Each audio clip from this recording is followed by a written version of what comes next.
Hello everyone, আজকে তোমাদের সাথে শেয়ার করব বাড়িতে থাকা কিছু সামান্য উপকরণ দিয়ে তোমরা কিভাবে মুচমুচে দারুণ স্বাদের পানির ফিঙ্গার বানিয়ে ফেলতে পারবে বাড়িতে। তো প্রথমে যে যেমন পরিমাণে খাবে সেরকম পরিমাণ পনির বাজার থেকে কিনে নিয়ে এসে সেটাকে ভালোভাবে ফিঙ্গার শেপের করে কেটে নিতে হবে। তো দেখতে পাচ্ছ এখানে ভালোভাবে লম্বা লম্বা করে কেটে নেওয়া হচ্ছে।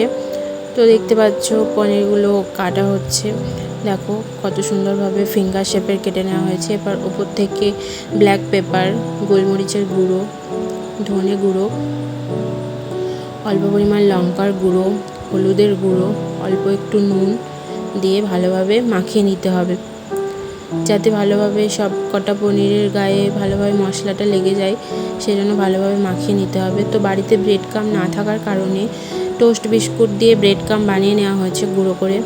এবার কড়াইতে তেল গরম করতে দেওয়া হলো, আর এদিকে ব্যাটার বানানোর জন্য 2 চামচ পরিমাণ ময়দা, 1.5 চামচের মতো বেসন, অল্প একটু নুন দিয়ে ভালোভাবে ব্যাটারটাকে তৈরি করে নেওয়া হচ্ছে।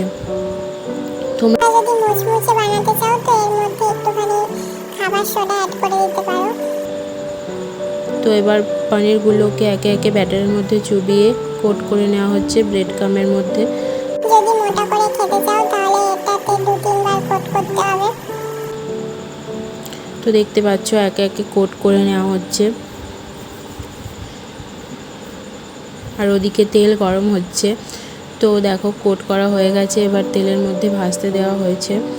তো এটাকে ভালোভাবে লাল লাল করে ভেজে নিতে হবে। এটা কিন্তু সন্ধ্যের নাস্তায় ব্যবহার করতে পারো, খুবই টেস্টি আর মুচমুচে একটা খাবার, খুব ভালো খেতে হয়েছিল।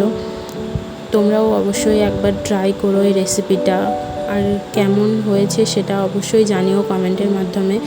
যদি রেসিপিটা তোমাদের ভালো লেগে থাকে অবশ্যই চ্যানেলটাকে সাবস্ক্রাইব করে দিও। তো দেখো এখানে ভাজা চলছে, প্রায় হয়ে এসেছে ভাজা। একটু লাল লাল করে ভেজে নেওয়া হয়েছে যাতে করে ভালো টেস্ট হয়, এই কারণে। তো দেখো কত সুন্দর কালারটা এসেছে, আর খেতেও সেরকমই টেস্টি হয়েছিল। তো দেখো অলমোস্ট ডান হয়ে গেছে, কেমন লাগলো জানিও। Thank you.